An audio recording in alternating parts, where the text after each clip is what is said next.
Welcome to Storytime with Chris. I'm your host, Chris, and today I'm going to be previewing the 49ers' upcoming matchup against the Seattle Seahawks. This is their second game this season, with the 49ers being victorious in their first matchup on Thursday Night Football. And so we're going to break it all down, and we'll get into the keys to the game, what my score prediction will be, and yeah, before we get there, however, we're going to talk a little bit more about something that happened just a couple days ago. The 49ers signed Deommodore Lenoir to a 5-year, $92 million extension, and this is a fantastic signing for this team. Lenoir is everything that you want from a 49er. He's tough, physical, scrappy, and he's a young player that's going to be a key part to the 49ers' future going forward. Even though he is a little bit undersized, he does bring that physicalness that this team likes.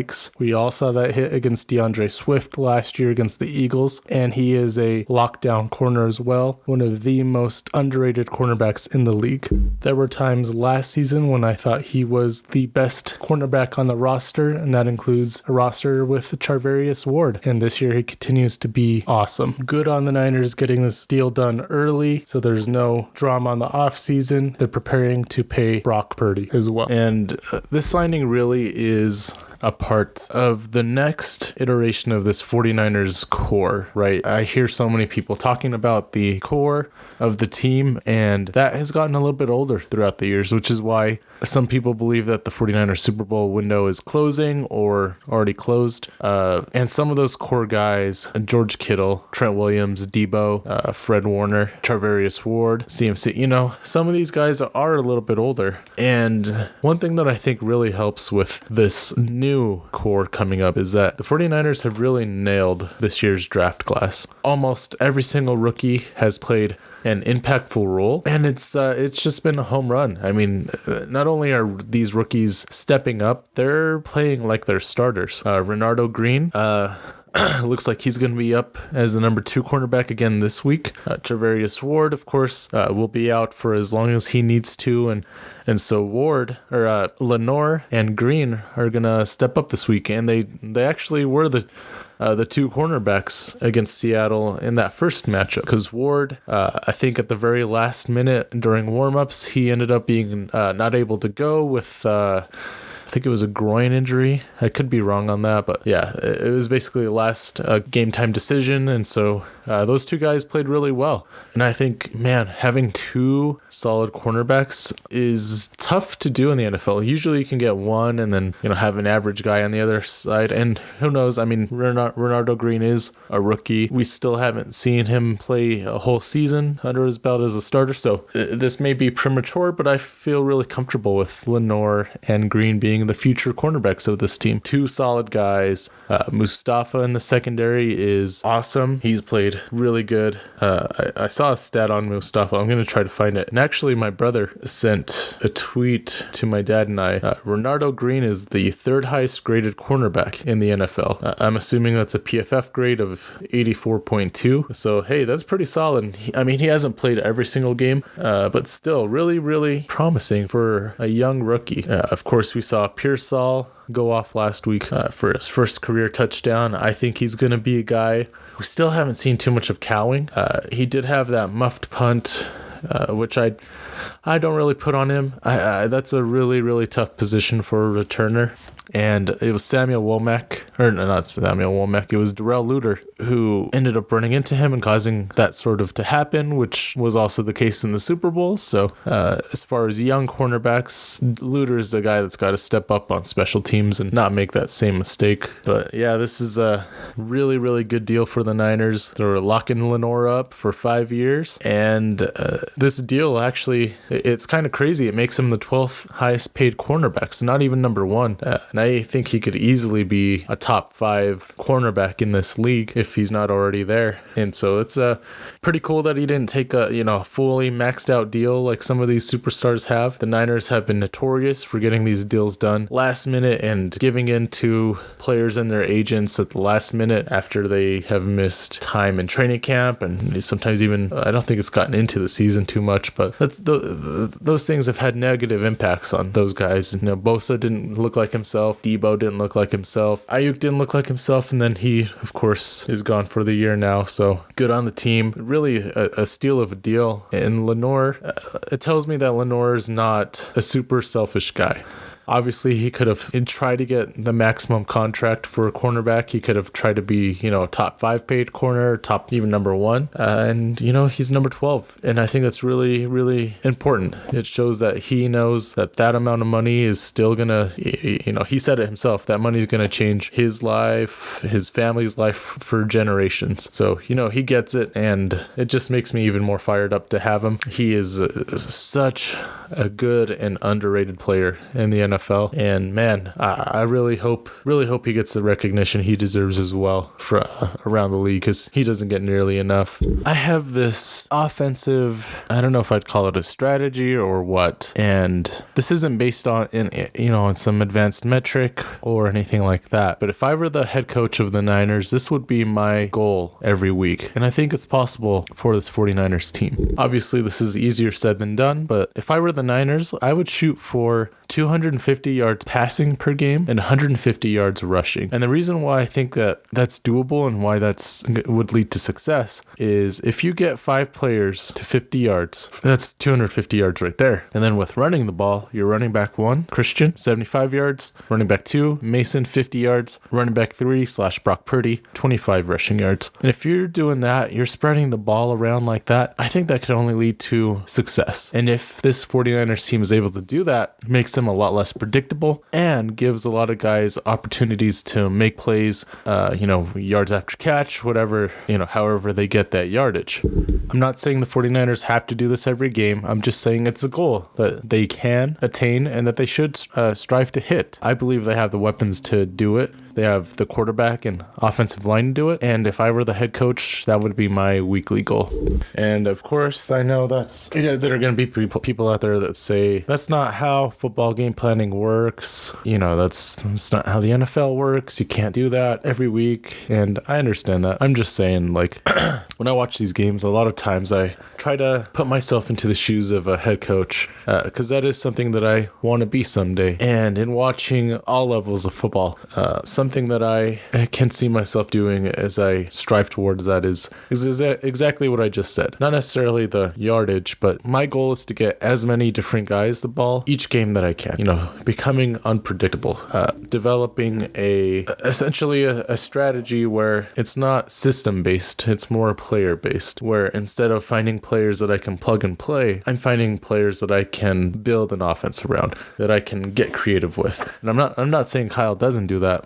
But he is definitely more focused on his system, I think. And this sort of idea came to me after the Tampa Bay Buccaneers game. The Niners had 5 players with receptions, and each of them had 50 yards. And Brock Purdy threw for 353 yards in that game. So, they didn't have as much success running the ball. But if Brock had thrown for 100 less yards and the Niners had run for 100 more yards, that would have put them right around the 250 yards passing and 175 yards rushing. So, a little slightly different than the numbers I just gave, but I felt like they could have run the ball a little bit more last week for sure, especially they could have given the ball to Mason a little bit more. And it's funny, as soon as CMC comes back, it's that same thing that we were saying all last season, where give Mason some more touches, give him the ball. I think him and Garendo, between the two of them, split, only played in the game 8 plays, and McCaffrey played the rest. I really don't want to see them overuse McCaffrey. And plus, Jordan Mason has been one of the top running backs in the NFL since McCaffrey's been out. They got to utilize him. So we're going to talk a little bit more about the rushing attack for Seattle, and I'll give my thoughts on what this team can and should do against the Seahawks here. In the keys to the game, the key in this game offensively for me is to find that balance and get, somewhere near that 250, 150 strategy that I just talked about. 250 yards passing, 150 yards rushing. And the reason why I think that should be the goal in this game, well, I just laid out my overall thoughts on that strategy, but in this game specifically, 150 yards rushing means that you had success on the ground. It means that you were able to control the clock. You were, not passing too much. You're you're probably in control of the game. You're not, down, so you're not throwing a whole lot. And between Christian and Mason, I think that's totally a possibility. Of course, I have a couple of statistics here. CMC, his stats versus Seattle in his career, 115.8 yards rushing. So obviously that leaves 35 yards for the backup, Jordan Mason plus Brock Purdy to get to hit that 150 mark that I'm talking about. Now, I've been saying this since last week, but I am really nervous about Christian and his Achilles tendonitis. He's saying that he feels pretty good. He has scheduled rest days throughout the week where he doesn't have to participate in practice. And so, the Niners have been kind of shady when it comes to their injury management and their injury reporting, things like that. And so I struggle trusting that McCaffrey is 100%. And so I would like to see that. I wouldn't like to, if he runs for 150 yards, great. That's awesome. And if he doesn't get hurt, he feels good afterwards, then good. You know what? Still, I would like to see more Mason, because Mason is a really, really good running back. He was one of the league rushing leaders before he got hurt. And I think he's just the perfect 1-2 punch with Christian.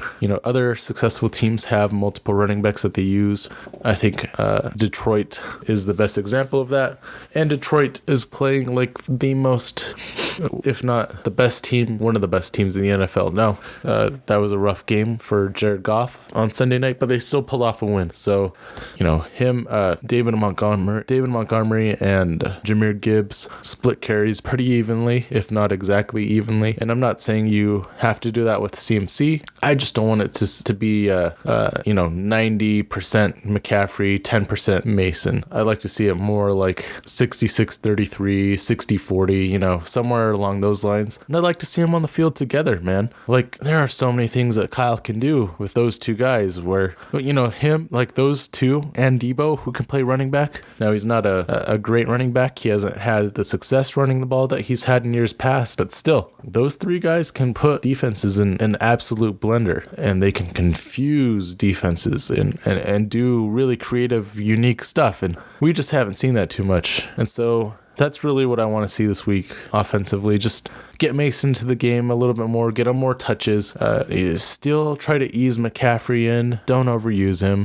And, if you get to that 150 yards rushing, then I think you can get to the 250 yards passing. And that has to do with the 49ers' big three against Seattle, who are CMC, again, in the running receiving game, George Kittle, and Debo. So I talked about how CMC averages 115.8 yards rushing. Well, he averages 52.6 yards receiving. So that's one guy over 50 yards. Debo averages 106 yards receiving. That would be pretty equal to two guys getting 50 yards receiving. Now, of course, that's 150 receiving yards there, and that's not a given, obviously. And then Kittle averages 62.2 yards per carry. That's almost already 200 yards receiving between those three guys. And then you have the other guys, Juwan Jennings, Ricky Pearsall, I think he's going to be really solid, man. I really do. And then, other running backs, Juice, sometimes, this is a game where you might see a use check touchdown, It's just one of those games where they might pull out something tricky. It's not a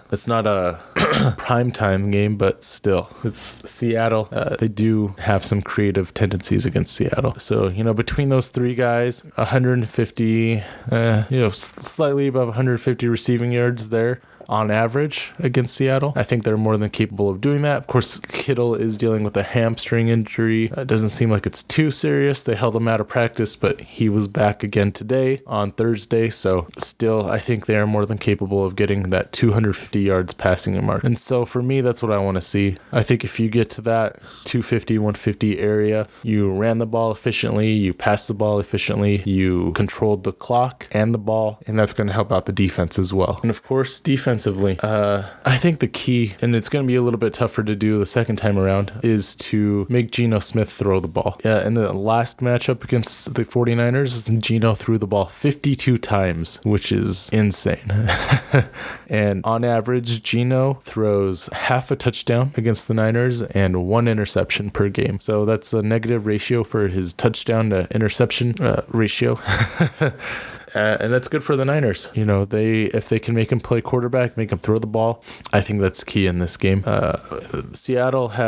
It's crazy because Seattle has all this talent and they just haven't lived up to it. And I don't know if it's because of injuries or what it is. I know their offensive line is not very good with pass blocking. They are getting another guy, one of their starters back this week, I believe. And Bosa, there's a chance that Bosa misses this game. He apparently had one of the most painful games of his career last week against the Buccaneers. He was dealing with a hip injury and he's been held out of 1 or 2 practices this week. And so obviously not having Bosa would help with that. But yeah, just, stopping the run, getting pressure on Geno, making him play quarterback is really the key defensively.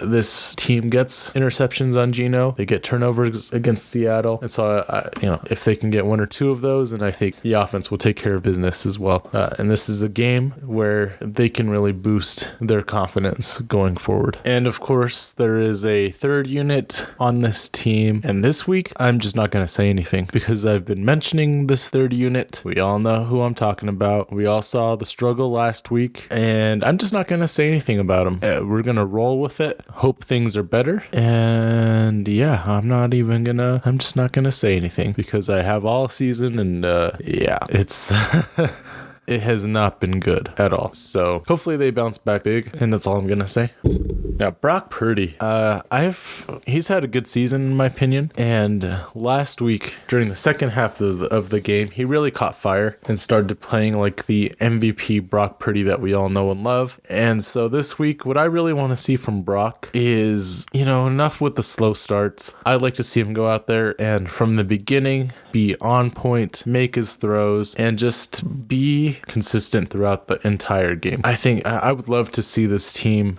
start off with just go out there and take the lead right from the get-go. Go up 14-0. I would feel really solid about that. And of course, from there you can run the ball, control the game. I mean, you can do that all game, But yeah, that's what I want to see from Brock. Just fully consistent throughout the game and playing the entire game. Because as good as Brock has been this year, I feel like he is similar to the 49ers team where he hasn't played a complete game himself. And I would like to see that this week where he starts strong, plays the middle strong, and ends strong as well. I'm not saying Brock's a bad quarterback or he's played bad.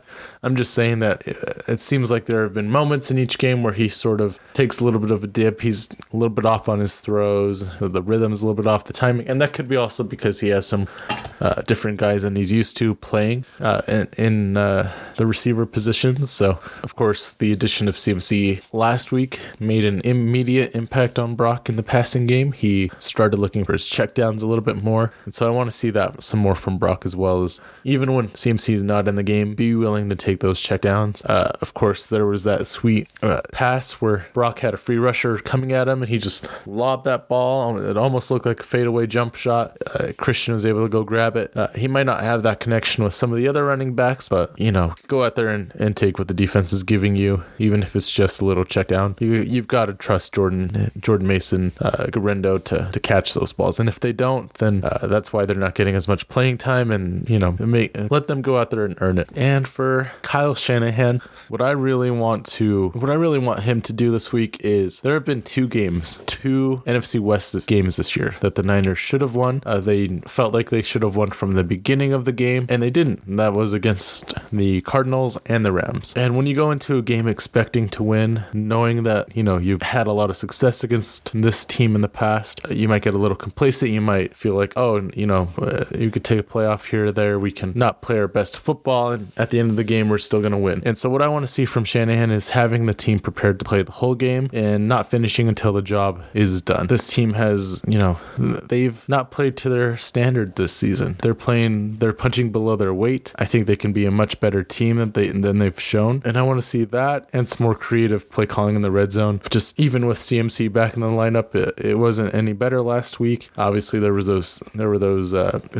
settled for, I'm going to say 5 field goals. I know Jake made 3 of 6 on the day. The last one, of course, was one as time expired. So I just don't want to see them settle for field goals. Don't overthink these play calls. And, if you have tendencies when it comes to running the ball, teams are picking up on that. And so find different ways to run the ball. Call a different kind of run play. That's what I want to see from Shanahan. Just improvement in, the situational play calling and with having the whole team prepared. With all of that being said, I think it's time to get to my prediction. The 49ers play their second game against the Seahawks this week. And even though they pulled it out in the first game, I will always say this with divisional opponents: it is never a give me. You got to go out there and you cannot underestimate the Seahawks team regardless of what you've done against them in recent history. We saw what the Broncos almost did to the Chiefs. And honestly, divisional games, you can have one of the worst teams in the league playing one of the best teams in the league, and the worst team will figure out a way to win just because there's more familiarity there. And so what the Niners need to do is they need to come out and play a complete football game. And I'll keep saying this until they do. The last game against Seattle was about as close as you can get to a complete football game. However, it wasn't quite there. Now that we're in November, December, it's the time to get rolling, time to get hot before the playoffs so that this team can make another run at the Super Bowl, which I think they're more than capable of. And it will start with the victory this week. I've got them beating the Seahawks 33-21. That's going to wrap up this episode. Thank you for everyone who took the time to listen to it. I appreciate every single one of you. Please, if you haven't already, go like and subscribe to the channel. I keep saying this, but my goal is just to keep growing this thing as much as I can. We're halfway through the season for the Niners, and things are just going to be picking up. So thank you for everyone who has already joined on this journey. And if you have any Niners fans, go tell them to check me out. Give me a chance, and I hope I can earn their subscription, and let me know how you think this game goes. Tell me your score predictions down below, and let me know if you have any bold predictions as well. I don't have any this time around, but yeah, thanks again. This has been Sports Time with Chris.